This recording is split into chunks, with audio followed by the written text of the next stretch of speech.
Okay, hello.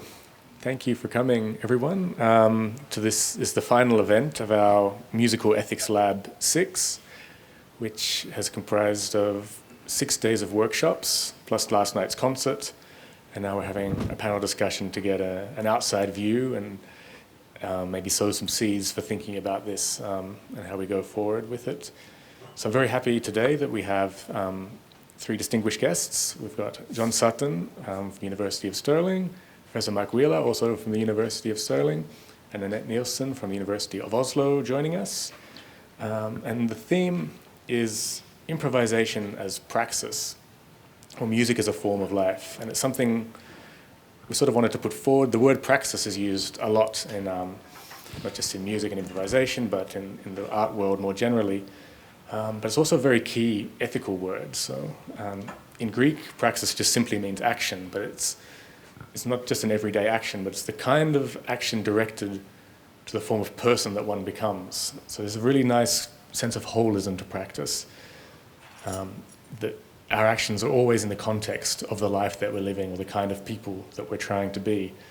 And through the 6 labs that we've done so far in this project, it's become really clear to me that this praxis of improvisation is really connected, not just to making music, but to really living as an artist, as a citizen, as a member of a community, as a member of a planet, and people really define themselves through the kind of actions that they make, both in the way that they practice, but also in the way that they perform and the kind of things that they're interested in.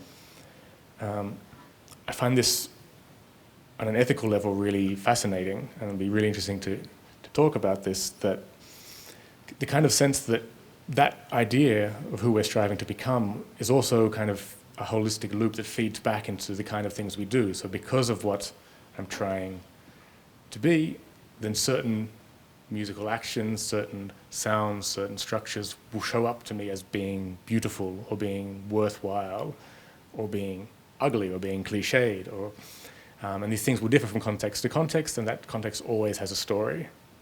But I don't want to take up too much time. We've got 3 very interesting people to speak.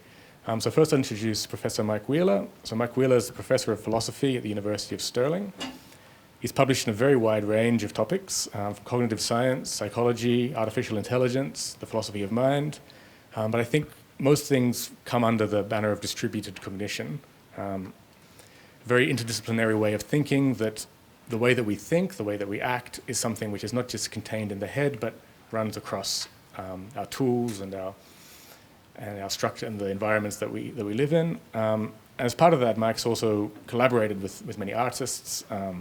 He's part of the Art of Distributed Cognition project in Edinburgh a few years ago.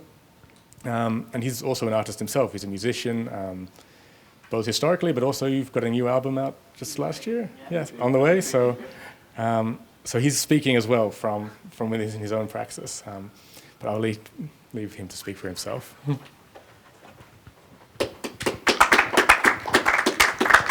Thanks, Josh, and thanks for coming. As many of the improvising musicians do, I'm going to set myself a stopwatch here, so I know what I'm doing. 15 minutes, okay, so I'm going to try and do probably 3 things. Against a background of, I think, a model of improvisation that many of you will find familiar either as a musician or as an academic. So there's nothing going to be super exciting in the approach to improvisation I take, but what I'm going to do is make one outrageous claim on the back of it, which you may agree with or may not. I'll try and justify it. I'm going to provoke this sort of received model of improvisation a little bit to see if we can get a few cracks in there to see some better light. And then I'll end up saying something explicitly about free improvisation and ethics. All right, so I'm going to try and get this done in the 15 minutes. So let's start with a claim that, if I said this in a philosophy seminar or a cognitive science seminar, would just be, howled down with derision, right? Thinking is improvisation, okay?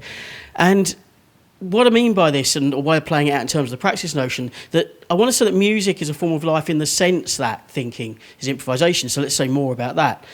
So musical improvisation doesn't only involve thought, which it clearly does, it's a guide to what thought is. And musical improvisation is not only a form of thought, it's a model for the form of thought. Right, so these slogan-type statements, hopefully I'll try and justify this as we go along.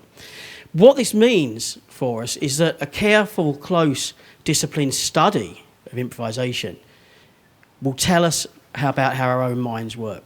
And as a cognitive scientist, that's an exciting possibility. And I'm going to start with a quote from a philosopher who has occasionally cropped up in this literature, interestingly, but for many people will be a rather strange person to refer to, and that's Gilbert Ryle.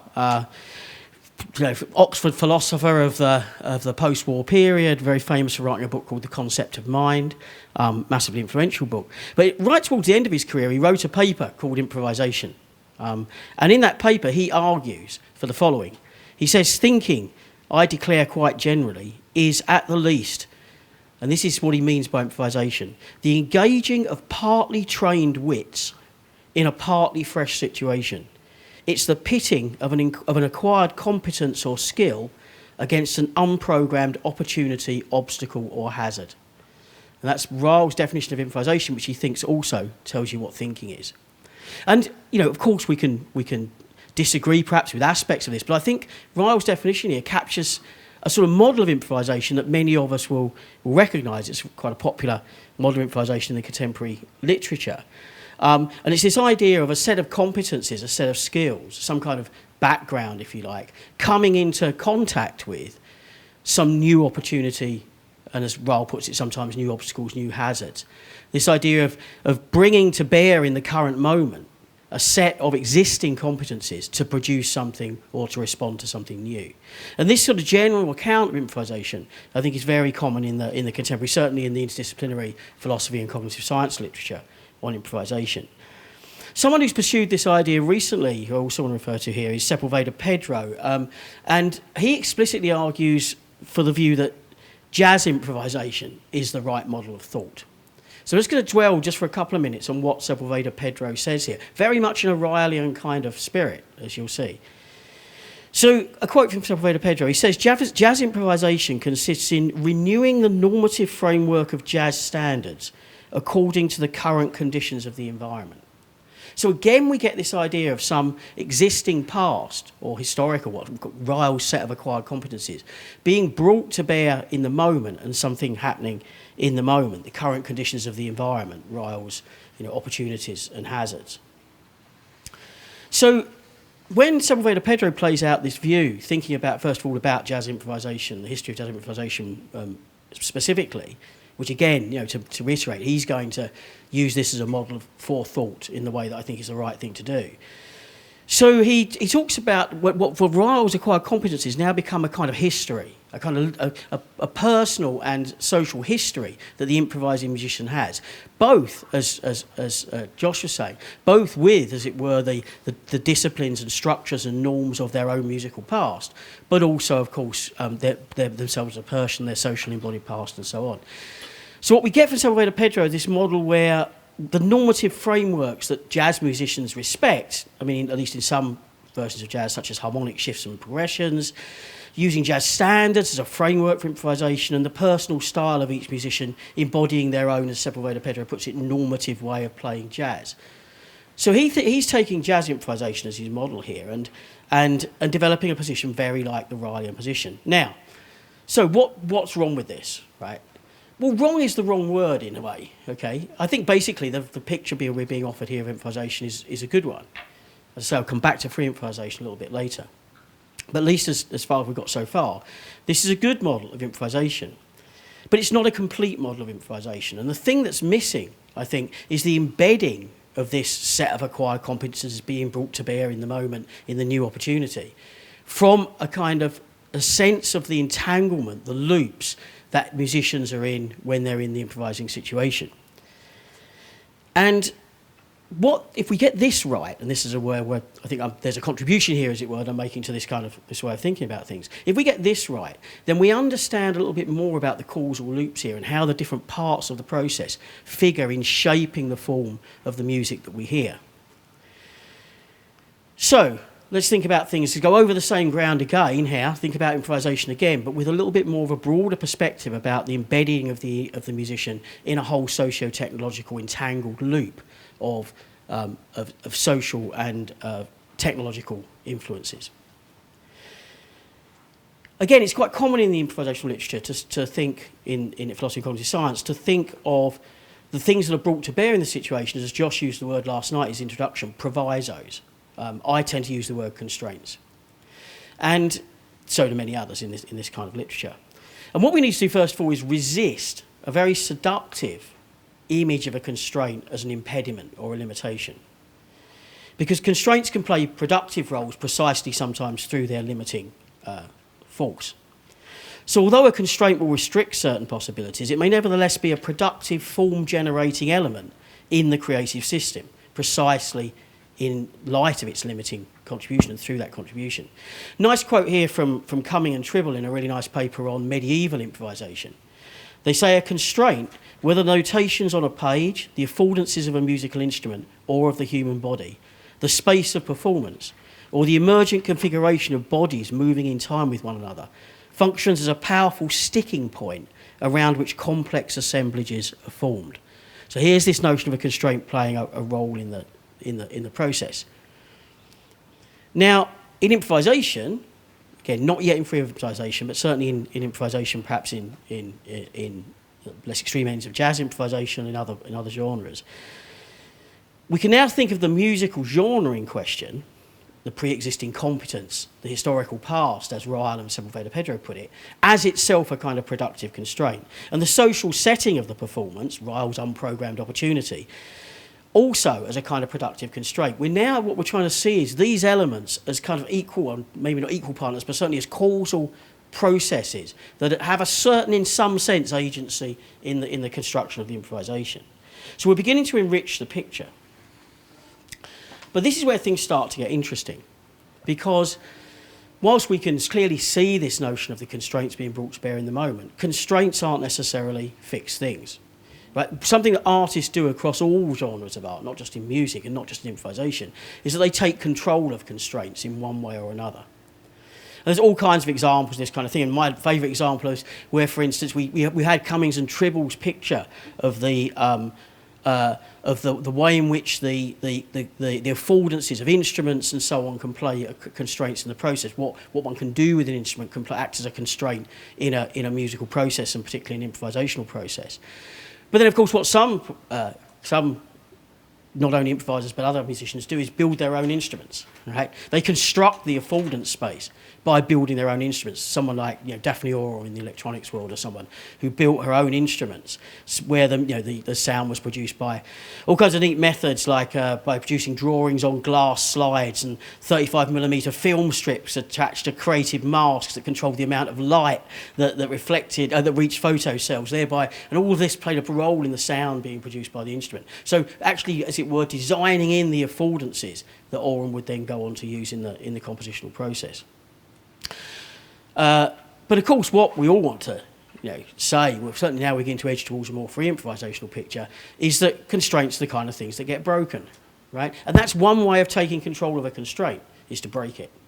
And of course, in a lot of the not just the sort of folklore, but the reflective process around improvisation, this idea of constraints becoming things that are up for negotiation becomes a really important part of the process. And I think, as Josh points out in a recent paper that's in press at the moment, one of the interesting things about the free improvisational community, of course, is that some of the constraints that figure heavily in other forms of music, in say the jazz standards and the harmonic progressions that are taken for granted often by some jazz improvising forms, they're not assumed at the start of the free improvisation process. And if we do start to get any of that kind of thing coming through, they stand out as now constraints that have been adopted, or norms that have been adopted by the group as they create the improvisation.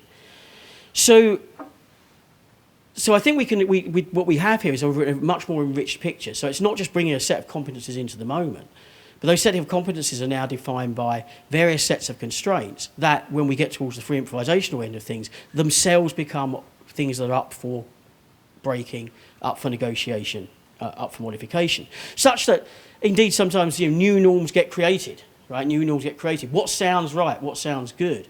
Can be something created in improvisation that can then find its way back in to a more stable kind of musical genre. That certainly happened in the, if we look at the history of jazz improvisation. Now, just look at my timing here. Let's see how much we can get done. Okay, good. All right, so far, I mean, this as I said, I think is a relatively familiar picture of improvisation, although put in terms of these kind of distributed systems where the constraints themselves, whether they're technological or social, become, as it were, part of the causal looping process that goes on in the production of music, sometimes to the extent that, the constraints play a direct driving role in the shape of the music, but sometimes themselves are fed into the process by which players engage in real time with those constraints to the extent that they can be broken or modified. Now, some people who have theorised about free improvisation might dislike that picture I've created because it's got too much constraint in it. Okay, I mean, famously, Derek Bailey described free improvisation as playing without memory, as if the constraints were never in the process at all. And I think that's something there may be arguments in favour of that, but the way I see it, that's a kind of missed move. There may be fewer constraints. More constraints may be up for dynamic reassessment. More constraints may be up for dynamic breaking. That doesn't mean there's no memory there, no history in the process. So, moreover, though, one might think, if we think, there's a sort of crude history of jazz improvisation, right, that starts with, people playing notes that are within the chord structures of the tunes that they're improvising over, then the chord structures themselves get messed with, and then other things get messed with until we get to free jazz in the extreme end, where someone might think the notion of a musical constraint has lost a lot of its grip. But even there, actually, you get various kind of social and embodied constraints that one can map out in the process. There's a good study of Miles Davis's group thinking about the kind of ways in which Davis had set up various sort of signalling systems, both in the music and in his embodied movements, such that there was commenting on and giving clues to the rest of the band about how we're developing. So and once we get to these kind of social and embodied constraints, I think we're definitely getting to the point where we might be starting thinking about something that is manifestly, in a relatively straightforward sense, ethical. And here, so for the last part of the talk, I wanted to just mention a few things that actually came out of the concert last night and the discussions afterwards to make this final leap, to see how now we've got to this understanding of the free improvisation as not, as it were, losing the sense of constraints, but having this dynamic interaction with the constraints in a deeper way or a more radical way than we might get in other forms of music. But now we're entering this realm where some of the constraints are social and embodied, they're communicative, and they're starting to feel like the kind of things that we would think of in a general familiar sense as ethical. And I think what's important here is that there's two ways you can engage with this. You can think of it in a descriptive frame of mind, and you can start to describe the ethical processes that are going on. But you could also think that some of the things that are going on, I think, in improvising ensembles, actually give us a guide to a better way of doing ethics. And that, I think, is the interesting, the really radical move from a philosophical perspective that one might make when one's thinking about improvisation as a kind of form of thinking. But once we're using improvisation as a model for thought in general, we get this right, as it were, to draw on the improvisation, not only to guide us in some of our descriptive projects, but also to think about what ethics could be in a difficult world. So I think Josh sometimes likes to use this phrase that ethics is experimental, and I've always been struck by that kind of phrase when it's used by Josh and by others, and what that might mean. I'm just going to say something quickly about this for the last couple of minutes, and then I'll be done. So, first thing, it was interesting last night, may even be here, the person in the discussion, when it came up about what improvisation is. One of the musicians responded by saying, well, it's talking, it's just talking, right? And I love that moment, right? I want to say it's just thinking, right? In a very rich sense of what thinking is. But that idea of it just talking, it being it's a part of a community process, that I thought that was, and indeed the talking assumes this kind of thought in the process, and which I want to think of itself as kind of improvisational. So I think that was really fascinating. But thinking about what it means for something on top of that being a kind of experimental ethics. I mean, I was struck by the opening section of the ecology improvisation last night. Very much struck by that. When we had a very slow process of musicians joining the improvisation, trying to find a space with improvisation where they would express what they were looking to express, finding their place in it, but without, as it were, effacing or destroying their contributions of other inspirations. And it really doesn't take a massive leap of thought to think that that's the beginning of a model of a kind of ethics, right? Where even entering the conversation involves a sensitivity to what others are thinking. And many conversations that we have in real life are just not like that, right? It's more of a kind of first-person performance rather than a sensitivity to finding a space through listening to others. So I was really struck by that process within the improvisation, where people are trying to find a place to be distinctively heard. And of course, as again one of the musicians mentioned in the discussion last night, if you play a really quiet instrument, sometimes it can be really hard to find that space, right? Quiet voices sometimes find it hard to find the space within the ethical process. And I'm finally sort of drawing on that notion as well, that there's a very strong sense in the improvisation, in that section of the improvisation last night, of the power and the importance of silence in the process. Again, something I think we lose sight of when we think about ethics from certainly a philosophical perspective. We quite regularly lose that idea that like listening and silence and the listening, the position of listening is actually really like essential to the ethical process. And I'm drawn back there to certain phenomenological thinkers like Heidegger, who didn't have a great time of it with ethics, as we know, but nevertheless has the idea of the call of conscience, and the moral individual is the one who can listen, the one who can hear. And so I think that's, again, something that importantly comes out of that process. So, and those kind of elements I've just picked on, they are elements, I'm sure you can find other examples in music, but they're elements that I thought were to the fore in the improvisation last night. And thus we could see some of these ways in which ethics enters the process in the music. And of course, the last thing I want to say on that is, of course, whenever one starts to think about ethics from these kind of perspectives, it's an experiment in, as Josh says, in the sense that one sense of that is it's an effort, and it's an effort that doesn't always work out. I'm sure that's true in the improvisations that people have been part of here. So that's my sort of 15 minutes Pennyworth. So I think what I've tried to do is, I think a perfectly reasonable claim. But other people think it's outrageous that thinking is improvisation. And if we want to understand thinking properly, we need to understand improvisation properly. First thought. Second thought, again, thinking about the improvisational process in a way that has more of this idea of the kind of entangled loops story, where things that we might think of are things that are brought to the table are actually things that never leave the table, are constantly causally active in the process of the improvisation. And then finally thinking of free improvisation, at least as I'm sort of abstracting from last night, as having certain elements in it that speak very strongly to the idea of a kind of an ethics, and not an ethics that, certainly from the philosophical perspective, one would normally recognise from the mainstream of ethical thinking. And that, I think, is a really powerful and important thing. Thank you very much for listening.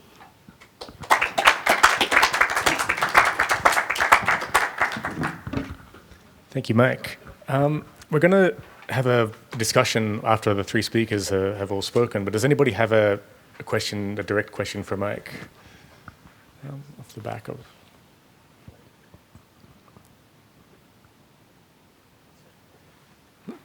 Okay, then our next speaker is Nanette Nielsen, and she is Associate Professor at the University of Oslo, and she's working in the Ritmo Center for Interdisciplinary Studies in Rhythm.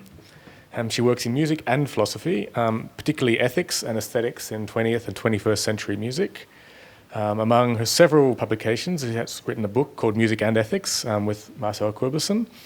And she focuses, amongst other things, but I think emphasizing things on the audience and the listening part, which is something we haven't spoken about in as great depth. So we're very happy to have you here and very interested to hear you speak.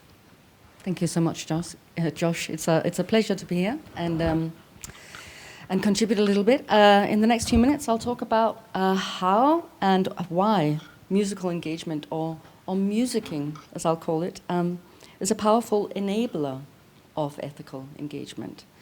So musicking is a concept coined by Christopher Small. Some of you will know it very well. Some of you will know it by doing it quite a bit. And it's the process or activity to music. So be it listening, performing, composing, dancing even, any active engagement with music. So I'll try and clarify how musicking can help us make sense of ethical engagement. Drawing on what's called enactive philosophy and ecological psychology, I'll try and do this by focusing on three themes. shared time, the embodied experience of live music, and the concept of care. And as Josh said just now, I'm going to also just break the fourth wall a little bit. So I'll talk about the audience as well, because the audience is also a very big part of concert engagement and that universe and the dynamic universe that is the concert and the live concert experience. So the first theme, shared time. When we experience music, we share time with music. Music is the most time-bound of the arts. If we read a book, we can put it down. We can interrupt our engagement, and the book would retain its structure and content. If we look at a painting or a sculpture, we can decide which feature to pay attention to and for how long. We can look away, we can close our eyes. And the painting and the sculpture would remain and retain its form. Music, however, demands that we share time. It's not easy to interrupt. If we interrupt music, we don't just interrupt our experience, we also interrupt the shape and structure of the musical trajectory. It ceases to exist. We stop sharing time. So in the point about shared time lies a foundational message about the depth and power of musical absorption. Music arguably yields a particular kind of receptivity, which is engaged and sustained by its temporality. As we become musically absorbed, musical time is in charge. When we experience music together, we share time with the music, but we also share time between us. Absorption when attending a live concert or being part of the concert on stage is a shared kind of absorption. So in my own work on music and ethics, I've pointed out how music seems to yield a particular kind of time consciousness, something else, through which our sense of humanity can be affected and transformed. And some of this has to do with how music's temporality enhances our awareness that we are social beings. So I'm drawing here on philosopher Kathleen Higgins, who puts it like this: it engages our primitive sense of being temporal beings. And this temporal dimension is a basis for experiencing music as social, connecting us to our social context through a shared time. Music offers a sense of belonging that draws us out of our individual sphere and into a social encounter of value for ethical living. So now I get to my second theme, and that includes that's the embodied experience of live music, which of course it includes the improvised kind of live music that we're talking about today in particular, and that some of us, or most of us, or all of us experienced yesterday. Now, the encounter with live music is a dynamic, embodied encounter. The vitality and affective potential of the concert experience is a result of rich cross-sensory interactions and varied participatory practices. So I'll tell you a little story about some of my recent work here. Together with a colleague of mine, Remy Martin, and whenever I say his name, I always feel I need to say the man, not the bottle. So I've just done it again. His name is Remy Martin. And we've just published an article called Enacting Musical Aesthetics, the Embodied Experience of Live Music.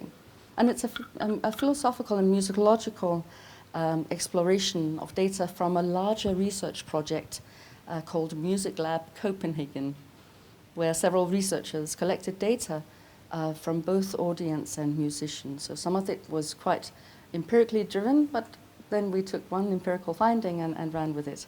And that was a concert in Copenhagen in the autumn of 21, and the Danish String Quartet was playing, and the program was some Beethoven, some Schnittke, some folk music, and some Bach. Let me put it like this, as broad as that. So no free improvisation, but bear with me, because this is where I turn to the audience engagement and kind of break the fourth wall a bit. One of the main findings that we discuss in the article, which It's one that's given us lots to think about from many different perspectives, including ethical perspectives. It relates to how the audience moved, but in particular how the audience stilled. And it has some nice links to the sort of silence that we're talking about a bit. So in particular, how the audience stilled, how they stopped moving and became still together. So researchers, and so we're at the Center for Interdisciplinary Studies in Rhythm, Time and Motion, we work together across disciplines. It's a very interdisciplinary center. We are working with music technologists, psychologists, and philosophers, and music studies people. So those who identified, so I'm going to give you a bit of empirical, just those researchers who were particularly trained in psychology as well as music studies, sort of together music psychologists. They identified 257 stilling points in the music, and that's over the course of 84 minutes of music. Stilling points in the music, the moments where there was a significant decrease in musical activity. It was an audible rest, a gap in the played sound, or a decrease in other musical features such as structure, texture, tempo.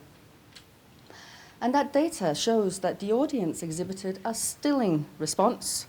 That is, they suppressed, constrained their movements to match the stilling points. But they did more than just match. So an instructive find from the data is that in addition to responding to stiller moments in the music by shifting towards stillness, audience members appeared most of the time to tend towards stillness before it happened musically. They anticipated the stillness. They became still in anticipation. So the movement measures, they show that the audience members were anticipating the onset of stillness rather than reacting to its arrival. So we're upsetting the causal chain a little bit here. It's not a simple story of causality. From the point of enactive philosophy, that's a very interesting finding. And it says something fundamental about how the dynamic between the various agents, the audience and the performers, at a live concert can play itself out. The audience's musicking can be regarded as dynamic and enactive. Audience members experience the music in terms of actions, anticipating acts of stillness yet to happen, anticipating possibilities that are only potential because the music, as a time-bound art, has not yet happened. Once the plateau, the stillness in the music, has been reached, the potential is confirmed, but the stillness in the audience is already established. So as such, the kinesthetic patterns, the activation of the motor system to be still, inactively correlate with the attentive musicking. They do not just follow or match the music, they anticipate the possible lines of musical dynamics. Now, there isn't such a big leap between aesthetics and ethics here. It can be claimed, as we do in the article, that acts of stilling are assertions of audience autonomy and embodied agency, a means of audience members exercising their potential to participate in and define the live musical environment. The significance of this can be taken further. Anticipating or foreshadowing can also give rise to a heightened awareness of ownership over the experience of musical performance, and perhaps even some sense of ownership over the musical performance as it unfolds. Cooperative stilling, then, seems to reveal a vital, shared aesthetic resonance in which music encourages engagement with not just aesthetic, but also with ethical values, co-presence in a collective enactment of shared musical time. This dynamic, embodied and active perspective is supported, now I'm turning to the musicians, right? So what's happening there? Supported with, or by how the Danish string quartet, the DSQ, while performing on stage, they're aware of crucial audience engagement in the stilling moments. Through their extraordinary and incredibly well-trained attuneness to their surroundings, the musicians respond to the audience stillness, allowing for it to shape their next musical actions. The dynamic response is evident from the way in which members of the DSQ account for those moments of silence. And that's, again, data from this particular research concert, so they were interviewed, right? So one of them said, you hear quite concretely that it's quiet. You hear that people are not like back and forth on the chair or fiddling with candy wrapping or lozenges or with programs you can sit and read. You hear if people sit quietly, because it's a very special kind of quiet when people sit completely still. Just the tiniest experience of clothes moving, that is enough to disturb that stillness. And that's one of the first violinists saying this. That this awareness involves awareness of the creative possibilities inherent in the audience interaction that emanate from such moment is clear from how the musicians describe a pause as the most powerful form of gesture, that pauses can contain an enormous intensity, that silence can be incredibly dramatic. That's how the musicians explain their experience of it. So the DSQ, they account for those moments as moments in which it's easiest for them to get a sense of the audience engagement and, as they say, the energy shared by both audience and musicians. The musician's acute attunement to the environment is a well-developed and vital aspect of the concert performance. It's part of the expert training. It's a musical skill that facilitates the aesthetic experience of both musicians and audience members at a live concert. And further, the skill, and I'm sure musicians will know this, that it's both a blessing and a curse. When the dynamic works well, the stillness and stilling of an audience can foster and enable the musical engagement of the musicians on stage, positively influence their next musical choice. And if it doesn't, audience members can disrupt the musical engagement of the musicians, actively constraining the musical movements that would otherwise lead to a successful performance. So for the DSQ concert experiment, the audience's anticipation of the stilling moments can be seen as actively enabling the musician's subsequent musical stillness as a kind of a positive reinforcement of musical moments shared and shaped by both audience and performers. And as such, the audience's autonomy, agency, and cooperative engagement have enabled the ideal conditions for meaningful aesthetic and ethical contact. So, with a nod to the sort of write-up for today's session about musicking, which has the potential of being an expression of ethical values, this sort of finding would suggest that it's not just an expression, it's an interaction with ethical values, right? And needless to say, we might make similar claims about how movement and dance as a sort of powerful dynamic interaction at live concert could have similar, yield similar sort of results, if you like. So the final theme, to care. So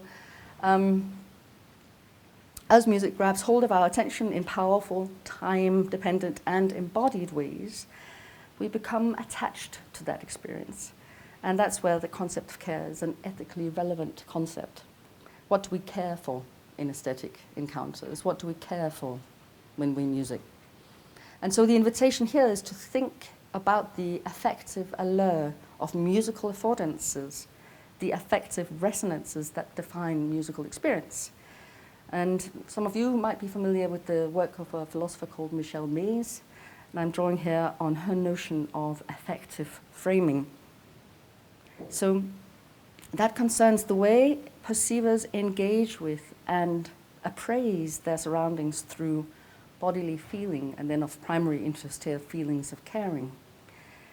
Mays posits that bodily attunement is a core component of care, that feelings of caring define the very ways in which the world shows up to perceivers, and that care, a sense of what matters, shapes possibilities for thought and action. If you latch on to something, you care about something deeply, it has an effect. Now,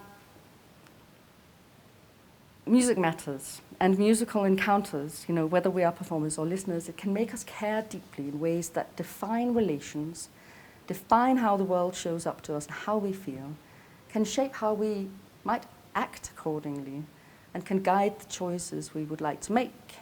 And when it comes to free improvisation, plenty of choices need to be made along the way. Whether one is part of or just witnessing or engaging with the relational dynamics and interaction inherent in improvised music, one is encouraged to participate not just as an aesthetic but also as an ethical being. And that's why music can be regarded as a powerful enabler of ethical engagement. One is encouraged to care about what matters, and sometimes what matters can have ethical resonances. And I'm probably out of my 15 minutes, but certainly yesterday, I mean, I found myself caring about lots of things as I witnessed this cosmos of humanity displayed on stage, trying to figure out what the interaction was about, when choices were made, what results were, what kind of effective loops were created. So it was a fantastic and fascinating experience. Well, we'll talk more about it in a moment, but yeah, thanks very much for listening. Thank you, Nanette. Yeah. I have lots of questions, but I'll save mine for the meeting. Does anyone in the audience have a question or response directly? We shall move on to our final speaker. So Professor John Sutton, he's a cognitive philosopher. He's based at the University of Stirling in Scotland. He's also a very interdisciplinary scholar. He's worked on skill acquisition and enactment and experience from domains from music to sport. He has a very special interest in memory, especially its connection, not just memory in the head, but to places and in material culture. And yes, we're very happy to have him here and very excited to hear his impressions. Thank you, Josh. You just help me raise the turn a little to fit my large frame. Thank you. Perfect. Hi, everybody. How are you doing? Set timer. It's going to be challenging in a couple of ways to be using the mic. I do talk with my hands a lot, so only one hand available here. And I do tend to boom a bit as well, so please just sort of tell me to hush if I'm going too loud. Right. Thank you so much for coming, especially the musicians who have been working so hard through the week and last night in particular, to the project, to Josh and Chris and everybody else involved. It's a real pleasure to be here, and to my co-panelists. So as Josh said, I work on memory and skill and collaboration in sport and in the arts primarily, with teams that are so far much smaller than the group we have seen here. So I'm going to talk a bit about size and its challenges. With sports organizations, but in areas like film, dance, and where we have worked in music is with pop musicians. We've worked with 2 touring pop bands in Australia, looking at the everyday experience of playing in different places to very different audiences in very different venues, and of course, as it will be no surprise to you, finding the radically different dynamics that occur when even the same song might be intended to be played in exactly the same way, but it never happens twice as it does. So my overarching theme today is to try to just articulate back some of the intense ambition and hope that I detect in the work that you musicians and the project are working with, and to see if I'm finding a path through this, and then to pull out some of the same slightly more fine-grained micro-process themes that my colleagues have raised. So, it strikes me as an extraordinary potential model of relations between individuals and groups, where both in Splitter and in the meeting of these 2 great groups, the two great houses, you are seeking to give equal space to every voice to be heard, and yet also to devote intense attention to what happens at an emergent level of the group producing something that is far more than the sum of the parts. So this is both an aesthetic and an ethical set of ambitions, to be giving the individuals full weight, and to be, in a sense, allowing individuals to transform, to develop, to realize their skills, their passions, their pleasures, their capacities, more than they could on their own by being in this community, where it is precisely due to the diversity, due to the heterogeneity, due to, I heard the word polyphony a lot yesterday, this radical heterogeneity of the individuals in your community, precisely because of that diversity, that you produce this extraordinary cohesion when things work well. And there are so many movements in modern Western culture, we've heard already about it, that are in tension with this ideal, right? It's so widely assumed that community, government and state are intrinsically incompatible with the freedom of the individual, that it's very hard at best to have both genuine interaction, genuine relational communities, and fully self-realized individual agents. And what you, I think, are seeking for, obviously it doesn't always work to the same extent, it's a fragile equilibrium, a way in which what we each are, what each musician and what each person what we are interdependent creatures. We are not self-sufficient. We are most ourselves when we are relying on each other and on the other resources in our world. So, size. I just want to hear more about what it's been like this week, having our colleagues from Norway coming to work with Splitter, people who each have two separate histories of extraordinary performance, who've had to come together, and as far as we could see last night, it's been working seamlessly at least at aesthetic level. Now, with the work on collaboration that I've done in other fields, sport and other performance fields, I mean, this is really surprising because there's a kind of assumption that a deep shared history is, if not like a necessary condition for effective collaboration, at least it helps a lot, right? For everybody involved in a collaborative performance, a sports team or a dance company, to have worked together long enough to know each other, not just at the level of people's aesthetic values or what they think about the world, but at the embodied level of interacting, so that you kind of know without having to think or look what the other person is going to do, who's going to pass the ball to who in the case of sport. It's often tacit, and that takes time to develop, we typically think. How has that worked when, as I understand it, many of you have not played directly or had this level of interaction before? You each are an expert team, not just a team of experts, and now you've become a double expert team, so suddenly, seamlessly. Have you created a shared history very quickly, effectively together? Presumably to some extent, or is maybe shared history not necessary, that you've got other skills at very fast transfer, collaboration, learning to interact extremely quickly with each other, that produce the extraordinary embodied, distributed creativity we saw, what I would call joint intelligence in action. Second point about size applies, I guess, equally to the union of the two great houses we saw last night, but also to Splitter in your long history. I mean, compared to a sports team of 11 or 15 people, Splitter is a very big group. And it seems to me, coming in from the outside, that there are extraordinary challenges that you are facing and managing effectively all the time. Practical challenges, structural, technical, ethical challenges. How do you give equal space for every voice to be heard? How does each musician find space at a technical level and more broadly, as Mike said, to sensitively listen, enter within a more complex joint ecology? How can you genuinely embrace this polyphony when the size of the ecology, the human ecology, the social ecology, the musical ecology is so big?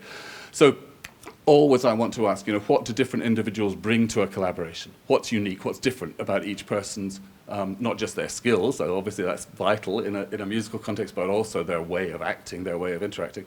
And then in the collaboration, what do those different individuals do? And in both cases, a group of this size it's challenging, right? Because there's less space, less time, less play, it looks from the outside, for each individual to have, right? it just looks like that urge to allow equal space to everybody must make it difficult for each individual to take the full space. And some fascinating conversations last night about some of the kind of intrinsic dynamics of large free improvising groups. That one of the musicians said there's a tendency to saturate at a kind of level of medium dynamics, which is one of the reasons precisely that you're often using deliberately kinds of strategy of silence to manage that. And I guess, I mean, we've all heard a lot about silence, and I was feeling last night, any dichotomy is partial, but are there at least two different kinds of silences? Because there felt to be types of silence at which there was some impulse, there was some urge, there was some of the motor pattern that Nanette was just talking about, which had to be inhibited at times, where something was about to happen and for some reason didn't happen, compared to just not playing at a particular moment. Individuals seem to do less in a group of 29, 30 musicians than they do in a group of 4. Is that wrong? I mean, is that just a naive reaction? There at least is a higher level of redundancy, it looks from the outside, that it doesn't matter if something is off for one group of players, that somebody will always pick it up. So in that sense, the risk and vulnerability seems from the outside to be slightly less than in smaller groups. There's a comfort, there's an embodied confidence that others will pick it up, right? But then down at the level of actual communications, which, as Nanette said, is one of the most fascinating things for us to watch in the audience.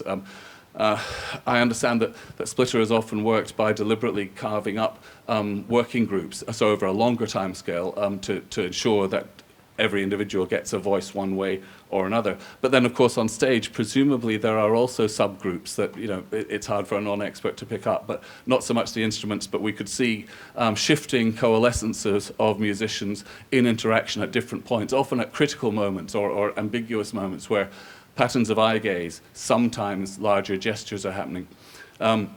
And obviously the sound interaction is what's driving the work, but visual interaction and embodied interaction, kinesthetic interaction also seem very important. How do you mutually influence each other, and how much? So, I mean, yes, there is conversation here. This is a kind of talking, but it's so different from more modes of communication and collaboration in which talking with words is the main medium.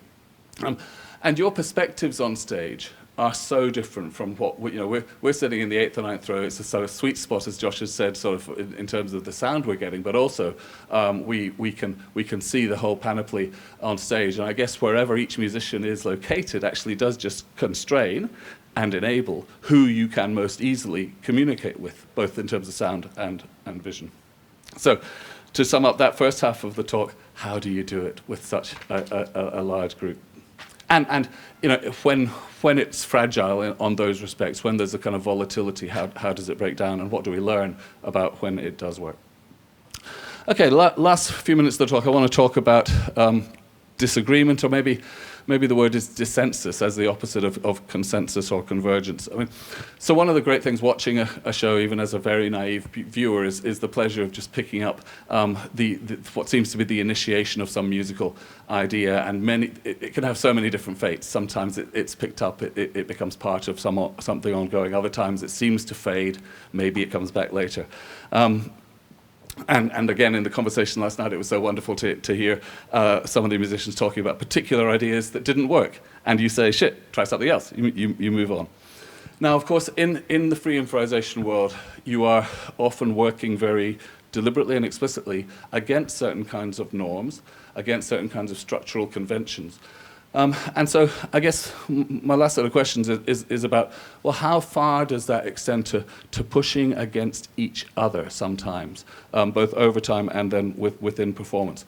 There's an awful lot of work on coordination and collaboration in different fields that stresses kind of, collaborating groups are best when they all see things the same way, when they converge, when there's a merger, even in a concept we might talk about more later, even when there's flow. And of course, there has to be the extraordinary background of trust and coordination in your work. But also, and I felt this at some moments in the performance last night, there are moments when there's an active working against a theme or against each other in your work. as a deliberate attempt to create or enhance or magnify little tensions, something that might drive something more surprising, something more creative, something more pleasurable for you. There is some experimental work in improvised music like this. Thomas Wolfe and others have studied this, where there are patterns of tension that arise when musicians have been deliberately playing against each other for small periods, which are analyzed and evaluated by expert improvisers as more interesting, more creative than cases in which musicians were deliberately trying to work together with each other. Non-experts don't show the same pattern. So for non-experts like me, it's just much harder, of course, to pick up, well, what was extraordinary about that moment of tension? But it seems to me that's an important part of something what you're doing. In his book on free improvisation, John Corbett talked about the importance of antisocial elements in the group. He said, there must be times when the collective is shunned in favor of the individual, times when the collective is shunned in favor of the individual. I thought that's absolutely fascinating. So that kind of one mode of cohesion is pushing back hard against each other, where you've got very high self-autonomy, but that's constituting very high collective autonomy. They are not incompatible. So what kinds of disagreement, what kinds of pushback do you experience over time and on stage? And of course, as I said, that must all be based on a very deep, ongoing trust, which has a certain kind of comfort to it. But can it ever go too far? When there's creative tension, when there is unpredictability in what's produced at the moment or over time, that deep trust must underlie the work you do over long periods, but it must also animate what's happening on stage. Are there cases in which, either just as an aesthetic level, you feel that there are movements that are too full of dissensus, too jaggy, too unpredictable, too outside what the group is otherwise doing? Or is it more at a kind of socio-emotional, or we might say ethical level, where you might feel that particular individuals or small groups within the collective are pushing in a way that is not helping the group as a whole? And I guess, of course, we see the successful group on stage. Are there cases in which there have been cases in which individual musicians don't fit, right? And that can, of course, be at an ethical level, it can be at an aesthetic level, and at a technical level. What doesn't fit and why? So most generally, to conclude, I mean, I think what I've been pushing on here, just asking, because these are such extraordinary models, the ideals that I've tried to extract from the Praxis are, as I said, highly ambitious. The full-scale realization and transformation, expansion of individual agency within the group, producing something much greater than the sum of the parts. When those ideals are not quite realized, when they break down, when they hit trouble, it seems to me those are often the moments when both we as observers and perhaps you as practitioners sort of understand most clearly what matters to you, what your values are, what you care about, what causes trouble. And you have mechanisms, you have effective strategies that you've honed over years for dealing with that. Mostly they work, they don't always work, right? Some things are not easy to resolve. The strategies are distributed, they're social strategies, they're institutional strategies, they're all kinds of provisos that you've worked together as ways of repairing trouble. As I said, it doesn't always work, and that's where care and tolerance is required at the collective level. Thank you so much for your attention. Really looking forward to hearing from you.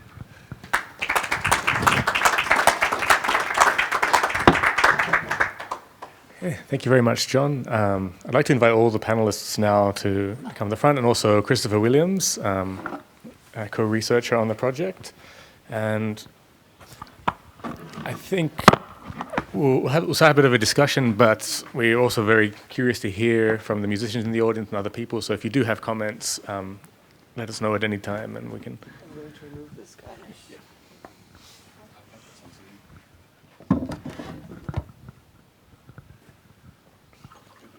The musicians must be quite tired. It's been a big week, right? There's talking about free improvisation. What is your definition of free improvisation? Because I don't know what this is, to be honest.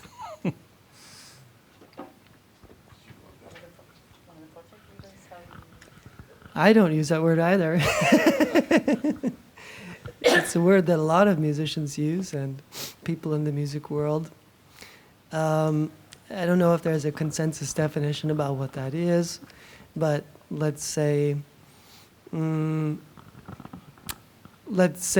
common language it would be music in which a piece is not being played that's known beforehand in its temporal aspects or in other aesthetic details. But of course the problem is that something is always decided at some point, whether it's a duration or where it's happening or who's invited. All of these things are structural determinants or constraints, as we heard. I prefer the word conditions, and I was actually going to ask Mike about that. If we think about constraints as being fluid or breakable or exchangeable, why would we use the word constraint at all? But let me just finish with Axel, and then we can move on to that.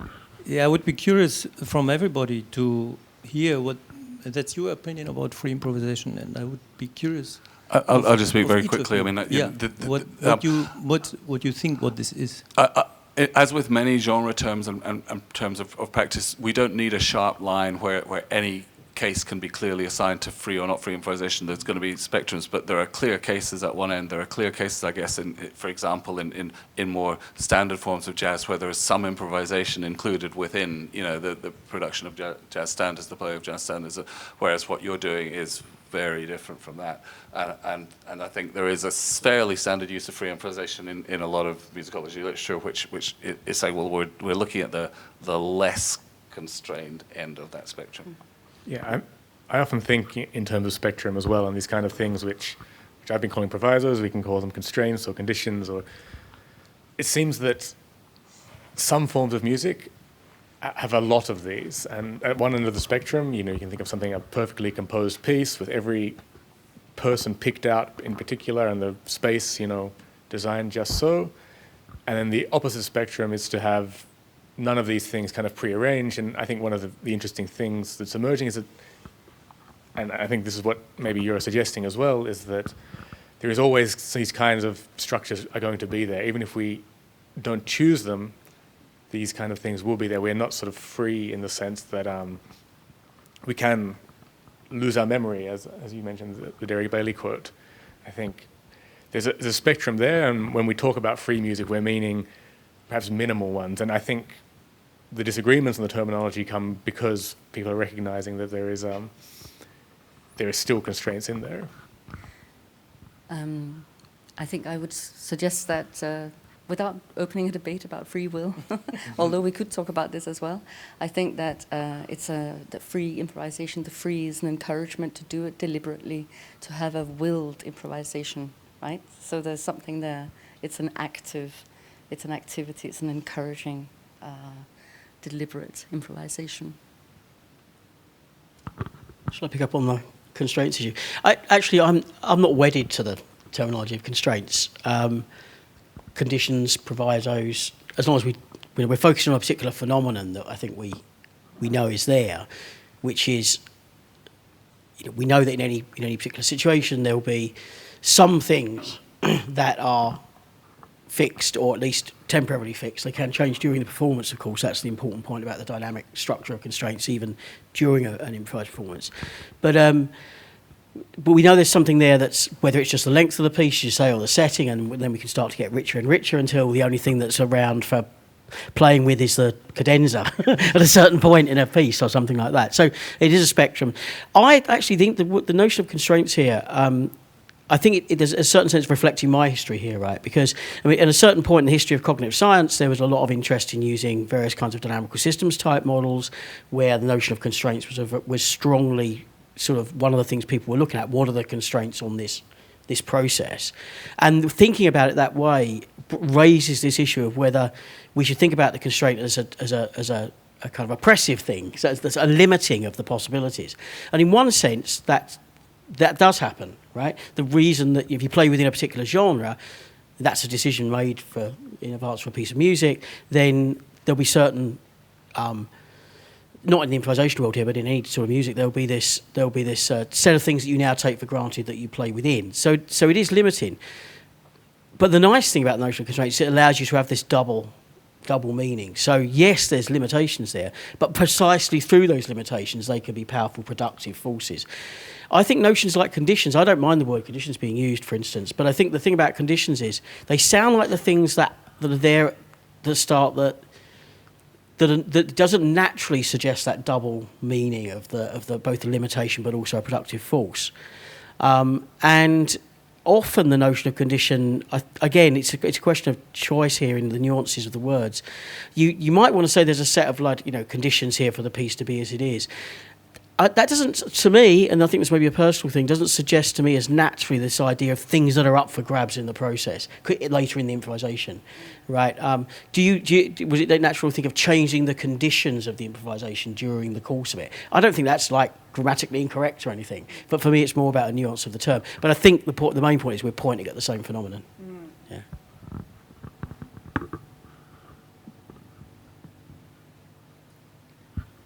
Cool. Do we have anyone else from the audience?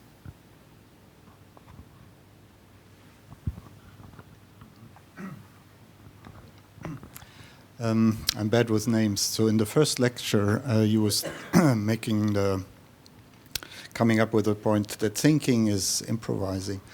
And I had a discussion with Josh the last days, and I remembered there's this essay from Heinrich von Kleist from 1805, The Construction of Thought in the Moment of Speaking, or more or less. And I read it today again before I came because I remembered it. And then now you said thinking is improvising, and this is kind of going in that direction too, where he says that, or goes so far that some people can only really think or creatively think when they talk or when they use words, and even better when they have somebody to talk to.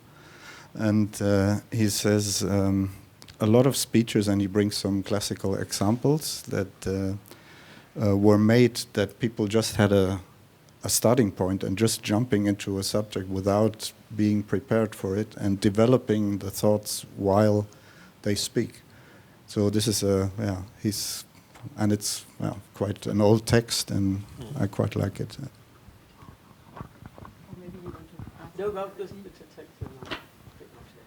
Because I think this is very interesting, and it also points out on a dilemma that, for example, I have improvising, because creating sense by trying to create sense, so by doing it, and that means that you play. But when there are 30 people, as you pointed out, playing is not a good choice often. And so waiting and not playing is like holding me back to start to think and to make up interesting thoughts or events. And then you have a lot of gap, and then you try to have the final best idea for the moment, and it's very hard. So I think I like this praising of silence, but it is a problem. That's fascinating. So you can sometimes, in a sense, get ahead of yourself when you're anticipating, when you've got some musical imagery and you're not playing now, but you're feeling a possible path, but it's not yet the right moment for it. But then, of course, that moment might pass. It might never be realizable. Yeah. How do you deal with that? Just a couple of comments. First on, thanks for the reference there. I don't know that text, so that would be good to chase it up. Great. And the one thing I wanted to say there is there's another point where that kind of idea comes up, which is in the work of phenomenologists like Merleau-Ponty. He has this idea that there's a picture in philosophy and in psychology, quite a common picture, where roughly what happens is the thought gets formed, and then what the words do is express the thought. So the words only have a role, in a sense, in expressing the thought that's already preformed. And people like Merleau-Ponty also took the line that does not fit the phenomenology of thinking. It's the many times, not always, right, but many times it's only when, as the words get formed, that the thought gets completed. So he talks about, it's a phrase something like, I can't remember the exact words, something like, thought tends towards expression as its completion, which I really like, the idea that expression is the completion of the thought. But as you say, that, in some cases, there may be different processes going on. So what we don't want to rule, there's two different questions. One is that in the playing that you do, where the idea is perhaps that the expression of the idea, it is the completion of the idea when it gets played. That would one way of thinking about what goes on sometimes. But that can't be the only thing that's going on, because you're, as you say, there's sort of anticipatory moments where you're trying to get a grip on whether something will work or won't work, and so on. And actually, the interaction between those two things is a really fascinating question in and of itself. Whether it's a dilemma or whether it's a question of just doing some really good picking apart of the processes and seeing how they interact. It feels like a dilemma in the playing and in the real-time composition, which is what improvisation is after all.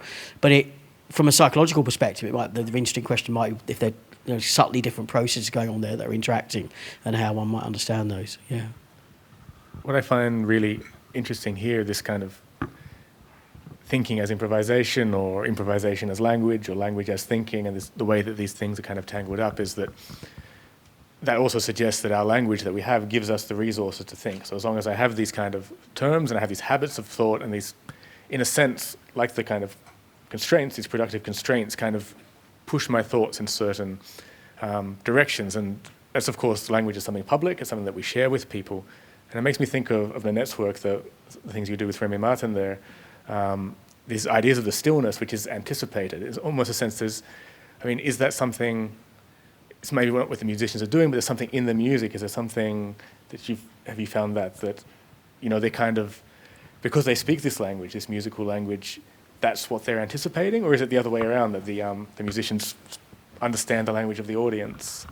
I like how we're talking about language, and then we can, well, to try and answer your question, what's going on there is a kind of collective, I would say, collective intentionality rather than, I would probably couch it in terms of what may be pre-reflective. So it's not as if, so we're using quite deliberately in the article, we're talking about anticipation. So the embodied anticipatory mode, right? So on reflection, we can see afterwards, yes, the musicians can explain what's going on, right? They can put words to it. But the audience, they had no idea that they were actually doing this, right? So this is a kind of a pre-reflective mode of enacting something collectively, right? So rather than maybe saying it's something in the music, it could be something that certainly is the dynamic of the stillness, of the pause, of the, it could be the whole constraint and, of being in that concert hall, that you maybe get to move together more consistently. So I'm not an empirical psychologist per se, but I was quite excited about this finding because I come from a background of historical musicology and philosophy and phenomenology. So I thought, wow, we can actually take this. This is something we can try and explain via enactive philosophy. When it comes to language, where to begin that and where to end it, I think we should keep talking about it because in the philosophy of music, some would argue that the music has language-like character. And then some would argue that, well, music can do so much more than that. In fact, when music says something that language cannot, then this shows that language is on a lower level than what music is capable of doing. So the language discussion is got a long history, which is a very nice history, but I think it's also quite important to acknowledge that that music can do more, it can say more, it can, without us necessarily being able to explain it in language-like terms. So when we talk about interaction, what we saw on stage yesterday, it's a kind of communication beyond language, right? So you are incredibly attuned to each other, to the little mimicking gestures, something you don't sit and have a dialogue about what you're about to do next, right? You read each other in in incredibly powerful and dynamic ways, which is, yeah. So, sorry to pick up on 2 points there. Sure, no, I find that really interesting. It's a question I ask a lot, and I've spoken with many of the people here about this as well. People who use these metaphors of language, of my vocabulary, my musical vocabulary, and I'm asking, I don't know the answer, like, is it just a metaphor, or is it almost that sense, like, okay, it's not, I'm not going to say it's language, it's not propositional, it's expressing something which cannot be expressing propositions, but particularly in an improvisation setting, there is this sense of knowing the other's language, that sense that when we're speaking, we're relating to one another, you kind of have an idea where I'm going, we're communicating with our bodies, and that kind of, for me, that's sort of part of the world of language, so sort of, what. Yeah, if I can comment on that as well. So the discussion here could be turned towards what's called embodied knowledge, right? So before language, so children, before they have a language, they know how to communicate. They do that with the bodies, with the gestures, with the tiny little, fragments of communication, of physical. I mean, so that would make, one could talk about embodied knowledge, and do a parallel discussion, if you like, of language, but to make the point that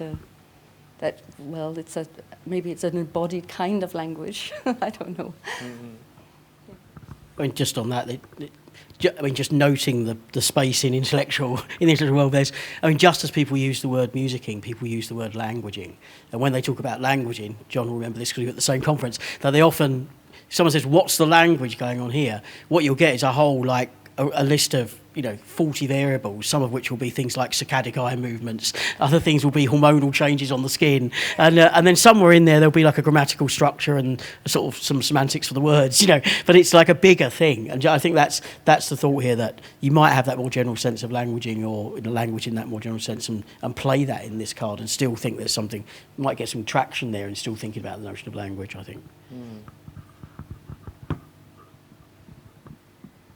Burkhard had his hand up a while ago. Yeah, but now the drift is somewhere else. But I was just thinking about the comparison of verbal language and music. Maybe one aspect why music is beyond verbal language is that it allows more ambiguities. So things can happen in parallel and don't have to be kind of agreed on this or that. They can just be. If you do that with language, it becomes like a spoken, or like a sound poetry, or like poetry, which of course also exists, but still music has this inbuilt possibility. Things can happen in parallel, and they're also perceived in parallel, and you don't have to immediately agree on either this or that. So it's not kind of it's less either or, it's kind of more as well.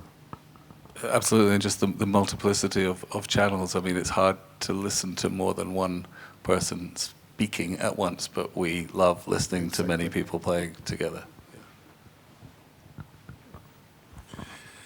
Yeah, with an analogy to this speaking dialogue and discussion, I think the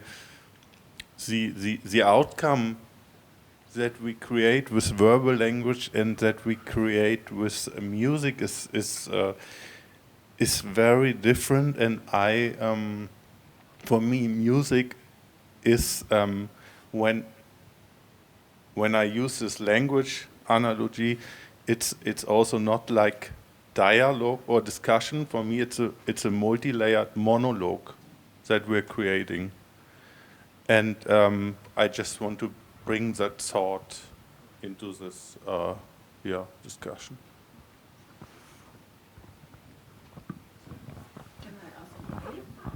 Can I say something to this? I think it's a multi-layered dialogue from my point of view, because we play a piece of music and we also have to look at all these things in a bigger time frame. So, and then the next day we play another piece of music, and these two pieces interfere with all the musicians who were participating and the audience participating in it. And if you look at the whole thing over many, many years, and maybe even centuries and longer periods, they're all connected. And so there is a cultural background we creating over a long time, and we cannot escape that. But we can, we can. There is a kind of interplay with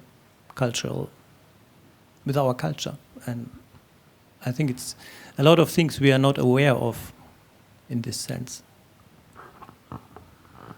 Right, and I guess that makes me want to ask you more about your sense that it's a monologue, because I guess picking up with my point about the challenges of working with such large groups, I mean, it feels as a audience member listening that the much of the pleasure and the curiosity, the puzzlement, is the unpredictability of you all challenging what can go with what, and there needs to be multiple elements. For that to even be an issue, there needs to be some freedom, some wriggle room where some of you may think this can be added to the mix, which seems it seems different from a kind of a standard notion of a monologue coming from a single mind or source. So I guess I just wanted to hear more about what feels like a monologue about the process. That the whole thing is this one entity, which is not really. I mean, you can analyze the elements and take it apart, but I don't know, like a musical set is this one entity, and there are also maybe many. Much communication within,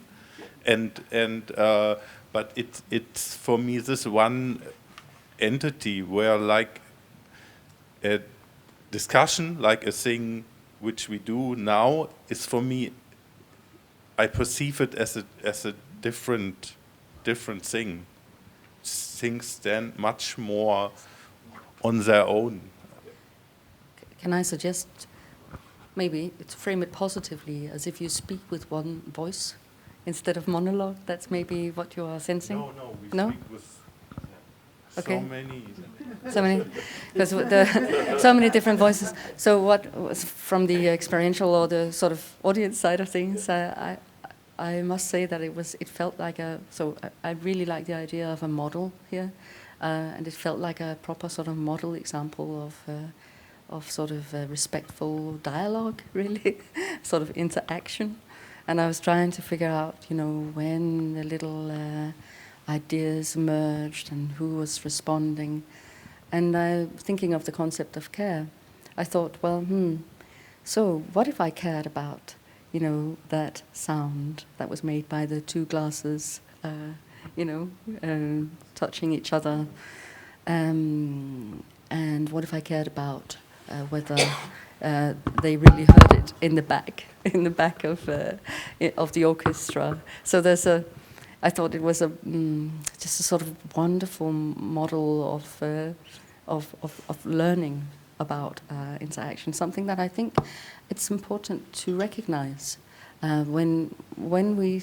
I don't know whether you know how powerful it is and how empowered you are as musicians, and I guess that must be at the heart of the project, that there's a whole didactic side to this, learning as you go along. You come with these incredible skills that you've practiced over many, many years, and yet in this setting you might be challenged to respond differently, to think about something, to be different musicians, right? So that whole learning aspect, how you adaptive learners in this context, how you learn, and then for us to learn by watching, by experiencing that.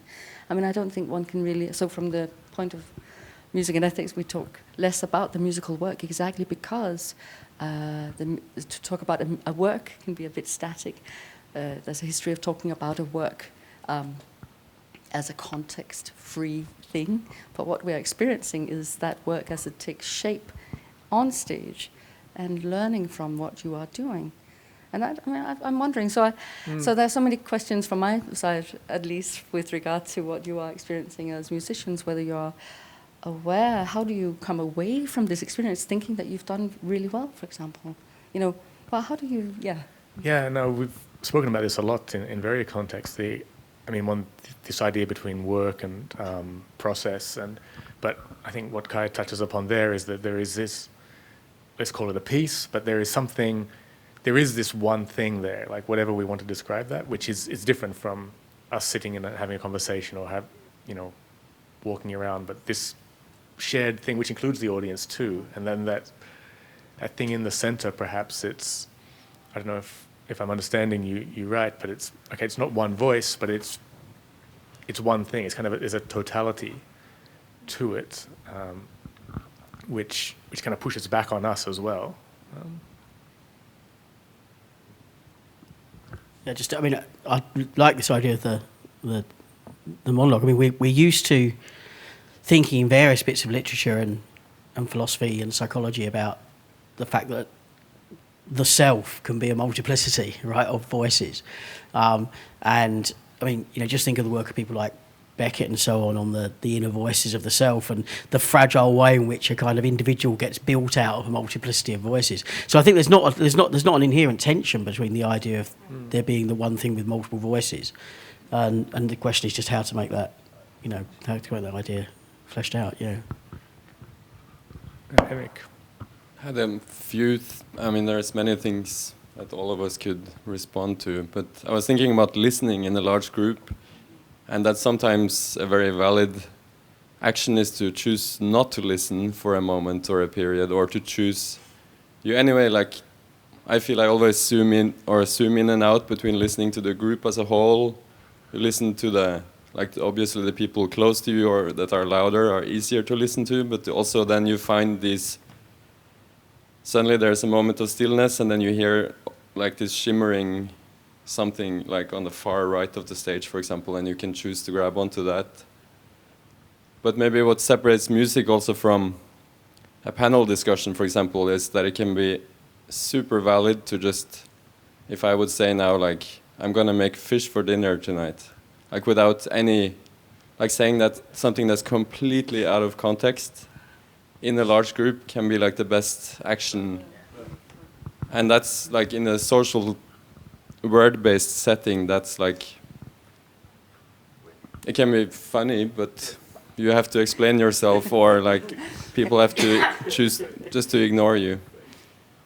So like there's many, and that of course applies also to playing in a trio, but somehow large group amplifies a lot of things. Can I comment on the dinner? I think that's a wonderful, wonderful thing to say. So I'm also working on musical absorption, and so the other day I was discussing with a cognitive ethnographer about the flow of reading, and that it's been shown that flow, when interrupted, can yield particularly sort of imaginary and creative moments, and that when children go to school, they learn that task orientation. You follow the flow of reading. So maybe this is something we're losing as we, keep learning to read. Whereas small children, they're really good at interrupting, getting, excited about some, fish for dinner, and then getting back and being even more imaginary involved. And so the point here is that music actually can help, because so attention in music, when we are focused on particular aspects. At the same time, we can be mind surfing, as is a concept I've developed with a psychologist and a phenomenologist, because when we are in the depths of music, we can both be attentive to detail at the same time that we get great ideas. So there's something about the temporality of music that you're experiencing right now. Maybe not, I don't know if maybe it also sparked me to think about this, so maybe it's also a creative gesture for the panel, but certainly it's so nice to hear from a musician that this is something that's going on stage as well, because it seems to bring energy to the whole music making that you are experiencing. So that's a very nice, I'm going to write about this some more. Thank you. It's great. I mean, that sort of free floating attention where you can zoom right in or you can pan back out. But in the large group work, is there, just because there's more time when you're not playing, so there's more capacity to zone in, zone out, pick and choose? I mean, compared to a trio, presumably you have to be more on task a bit, is that right? Yeah, I think there's not one answer to that because it's very dependent on what you want to achieve somehow. But I definitely think in a large group like this, like choosing not to play is very important. And I think my tactic often in these groups is to play more in like short impulses and short bursts. That there was a lot of talk about dynamics, for example, and silence. And I think my tactic with doing that is that no matter how loud I am, there is space alongside that for something that's extremely quiet. Like not every second, but like over a minute, for example.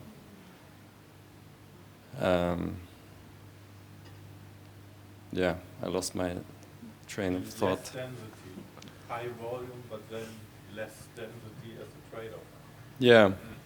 One thing I'm wondering about is, again, this is kind of, I think, speaks to the praxis of experimental improvised music, that there's sort of a permission or even an expectation that one can radically change the subject in a sense of the equivalent of wanting fish for dinner, like in the middle of a panel discussion.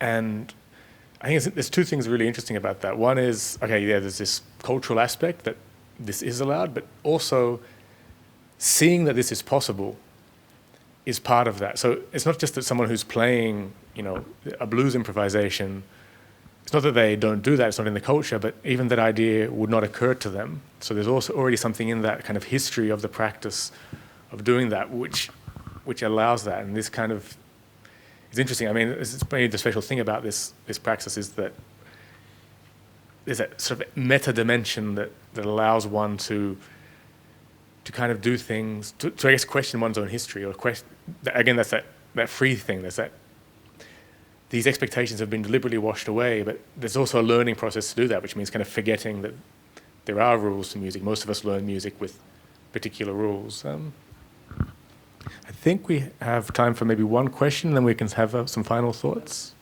There's a conflict here. We'll fit two. We'll fit two.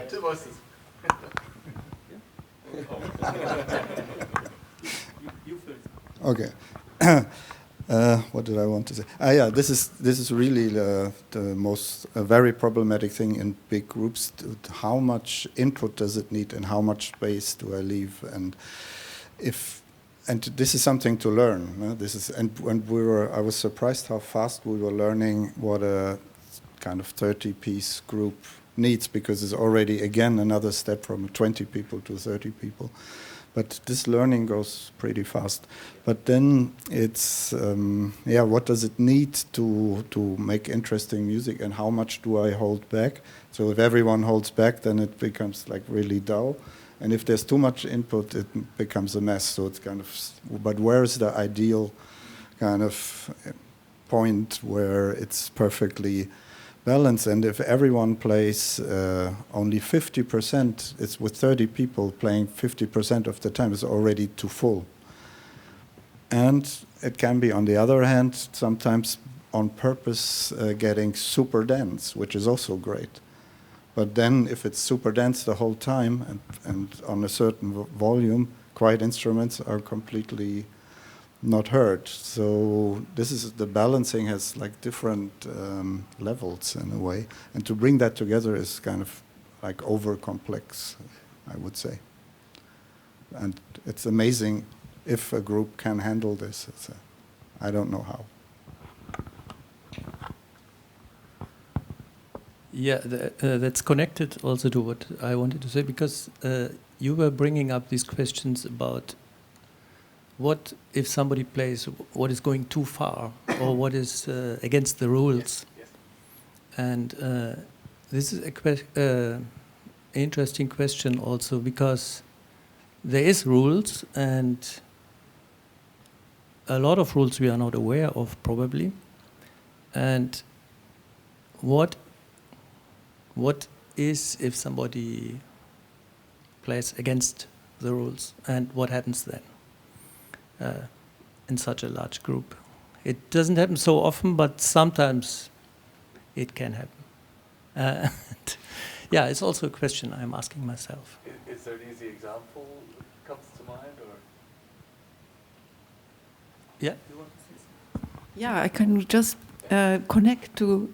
I'm very happy to hear what you said, because actually maybe yesterday sometimes you were saying, "I will make fish for dinner," out of any context, and I actually wondered. No, he just said it now in MaerzMusik. And I was always trying to make sense. What does it mean? What is he wanting to go for? And maybe it was just this absurd thing that I embrace a lot, but I didn't understand it at that night. And I couldn't make sense out of it. I was sometimes like, why he's repeating this special element over and over again? And I didn't, and that maybe it went against my rules. And I couldn't make sense out of it, and I was frustrated. But now, getting this hint, I could maybe have fun, much more fun with this. Thank you. The rules, there seem to be, each musician of the ensemble has different rules, slightly different rules, and we come to an agreement with our common sense of all those. How many are we? 30 people, or so there's a slight difference with the rules, and that leads to a lot of misunderstandings.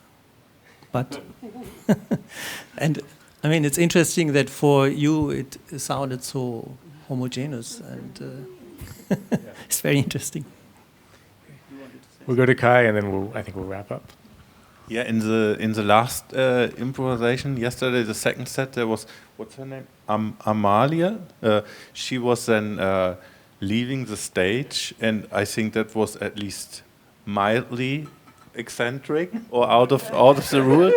And it was funny because then I went later to her and said, I found it really, really nice that you stepped out, and I found super nice that nobody followed. And then more people came, it was so nice that nobody followed, because it's a thing when you have something which is a bit against the rules, or also an eccentric material within improvisation, and a new idea gets proposed, often it gets integrated quickly, and the tension that is created by this eccentric action gets caught up quickly.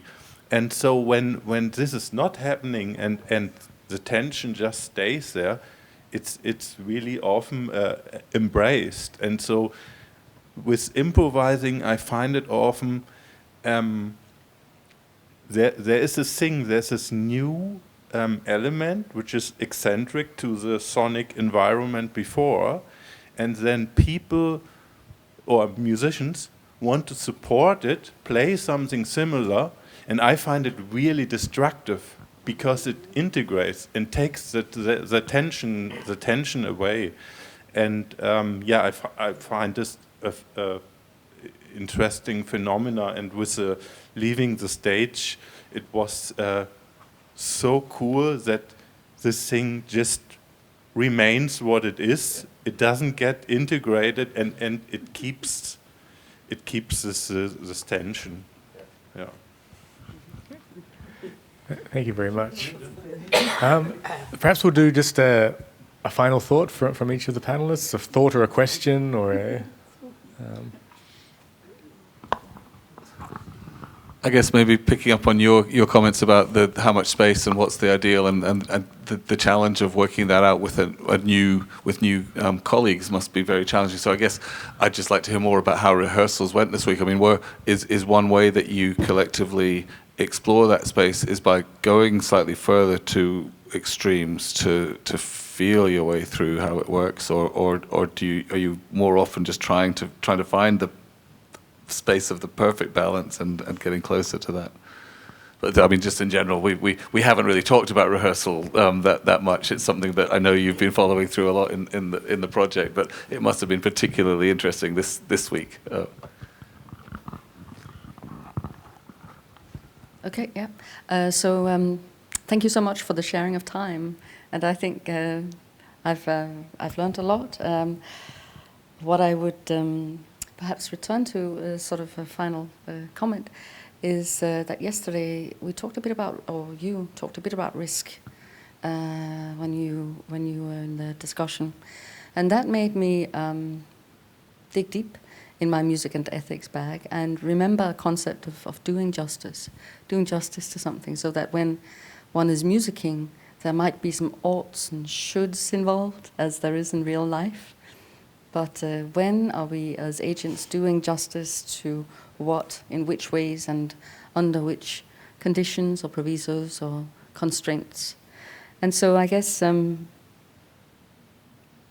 returning just to that question that for me remains unanswered, but something to think about, that I think we can learn a lot. It's a model for ethical behavior and unethical behavior. We can learn a lot looking on stage and seeing what you're doing as experts in adaptive behavior, really. That's what I would... And so if the stronger we are at this, the better citizens we're probably able to become. So the question is, what is it that needs to have happened on stage for you to have felt that you can go away and having been the best that you can be? Yeah, I think we can learn from that answer, you see. Oh, I get 2 cents too?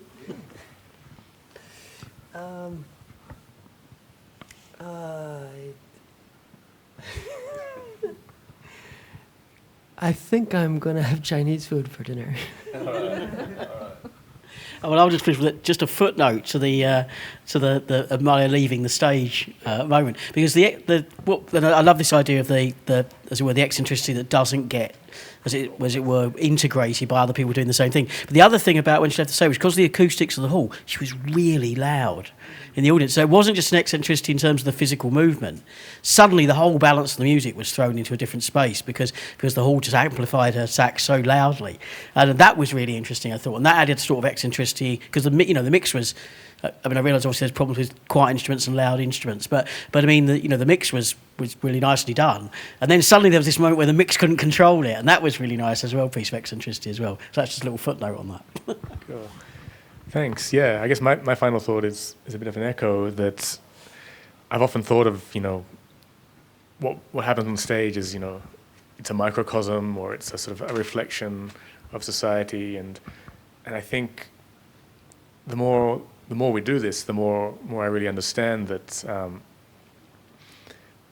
art, this is really one of the values of art in our time, is that it's this place where we can actually make those rules explicit, that they are there, and we can actually, particularly in experimental arts, we can sort of take it out and have a look at it and see what happens when we blend it, or lose it, or adapt it.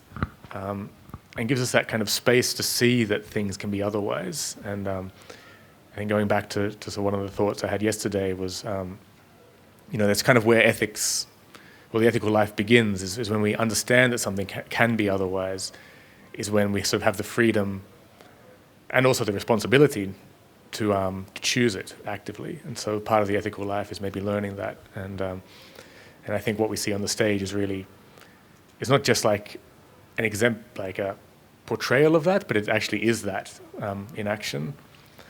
So yeah, thank you to our musicians, thank you to our panelists, to Mike Wheeler, to Nanette Nielsen, John Sutton, Christopher Williams, and thanks to everyone who's participated in our 6th Ethics Lab. We're looking forward to the 7th one in October in Graz.